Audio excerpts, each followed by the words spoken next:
Hey guys, so I'm going to do a video on the half marathon I did this weekend. I made several mistakes at this one, so you'll get to catch up on that.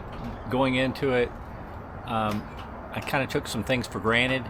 I ended up having a real busy week and I didn't really have much time to prepare or get my stuff together. I was gone all day the day prior at a funeral, left early in the morning, got back late at night.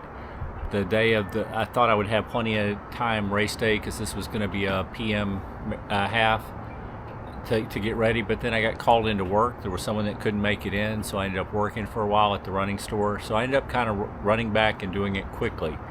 So some of the pre-run mistakes I made was not really hydrating well enough. I also grabbed my headlamp, made sure it came on, but I didn't really check or replace the batteries, and that ended up being a problem later. The race started at 7 and I think we made it about 45 minutes and I needed the headlight.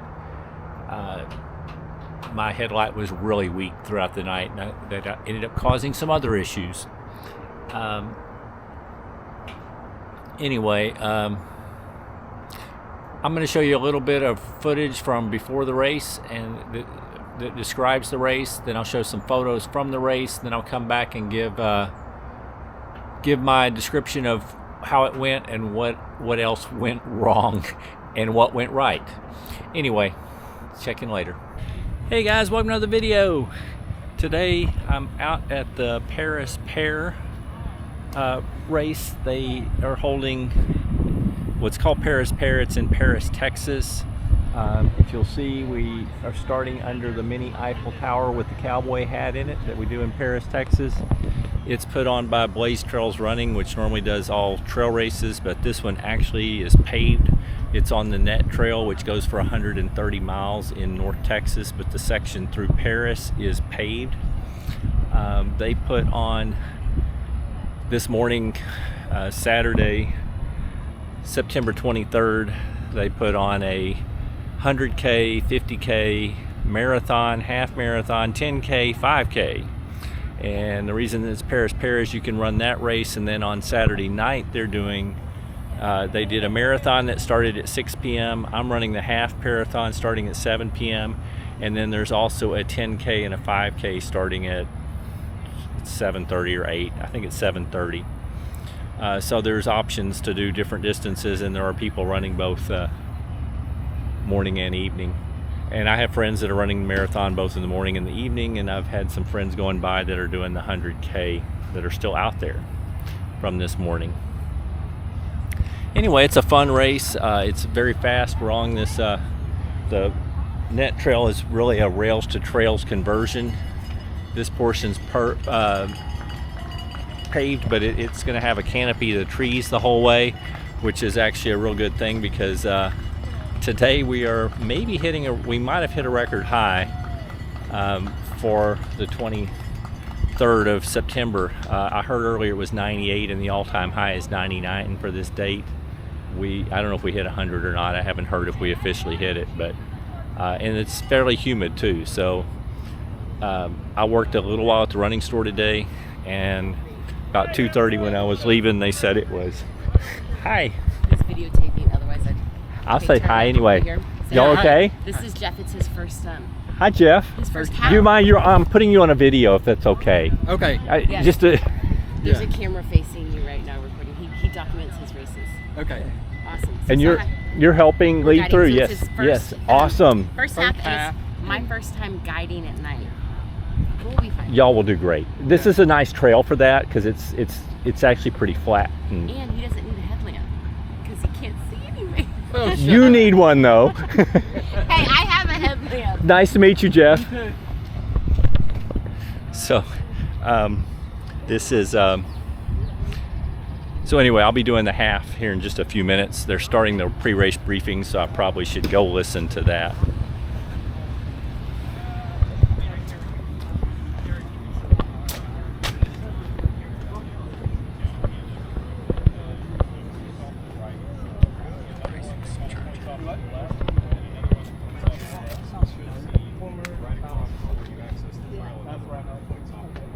It's just Jay again. I'm just texting. that, there are a bunch of yellow surveyor flags out there that are kind of lining the way, leading out to where you get to the trail. So that's how you're going. 6, 5, 4, 3, 2, 1, go! Don't do that. Started. There we go.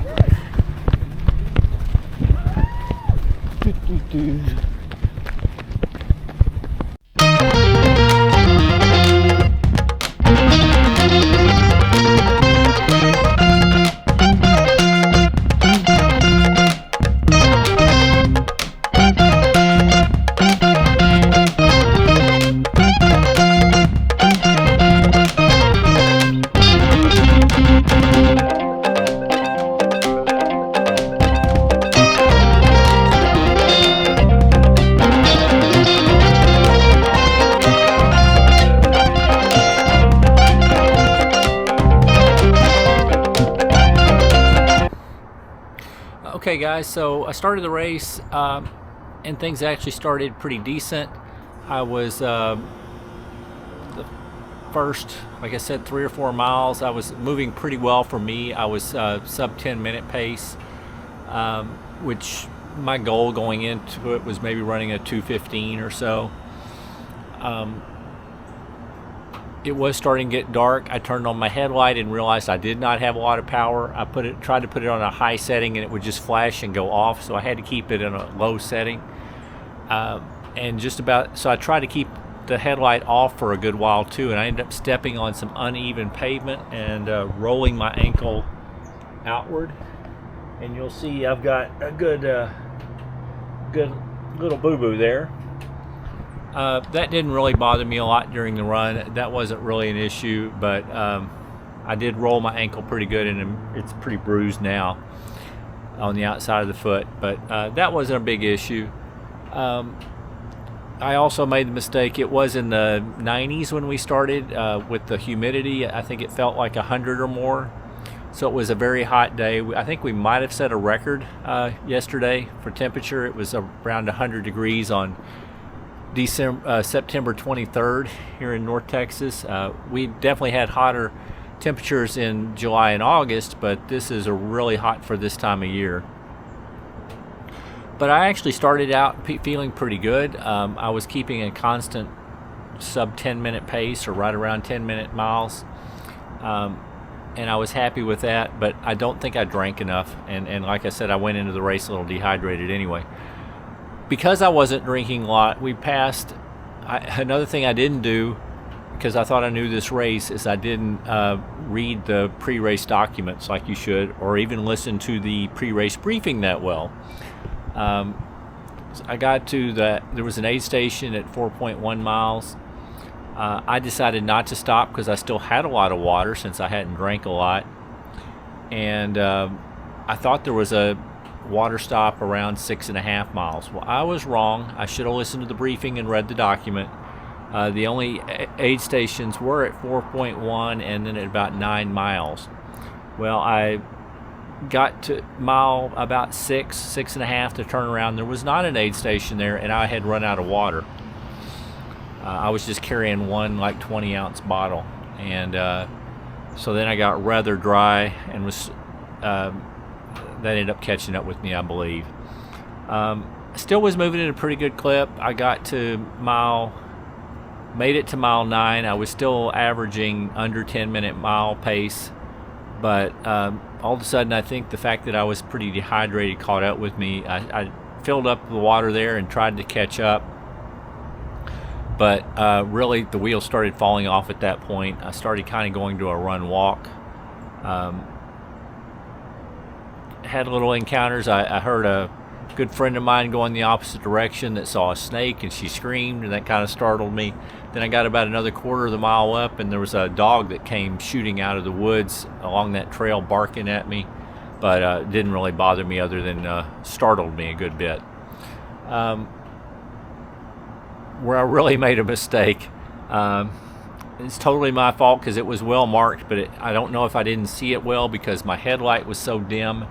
But I got to where you were probably 12.5 miles in, you're supposed to take a left turn, get off the trail, and then go to the finish. I missed that. I ran right through it, and I kept going. And I ran another mile, and I started realizing, well, I passed more roads than I remember doing on the way out, and I hadn't seen anyone for a while. So I saw a sign on the net trail showing the net, and I was able to look at it and figure out I had definitely missed my turn, and I was a good mile past. So I had to run back, really slowed down my time. Through the halfway point, I reached that at an hour 3, so I was on pace for like a 2:06 or 2:07 half. When the wheels fell off, starting at mile 9, I was still looking at somewhere between a 2:10 and, well, actually when the wheels fell off, they really fell off the last 4 miles. I think I was looking at more like a 2:25 or 2:30 marathon. But then when I added a couple extra miles, I ended up coming in at 2 hours and 55 minutes. So it is what it is. I'm actually pretty positive in that I made, like I said, lots of mistakes with my headlight, my hydration, all those mistakes. But I still felt really good in the heat for 9 miles of it, and it wasn't all bad. And it was a well-supported race. There's no reason I should have missed that turnoff. Anyway, it was a good time. It's a race to consider for the future. I think next time I do it, though, I will probably run the AM race so I can see the trail better. PM races are okay, but I've now messed up this race a couple times by missing turnoffs. So anyway, that's really my race report. I hope you found it interesting.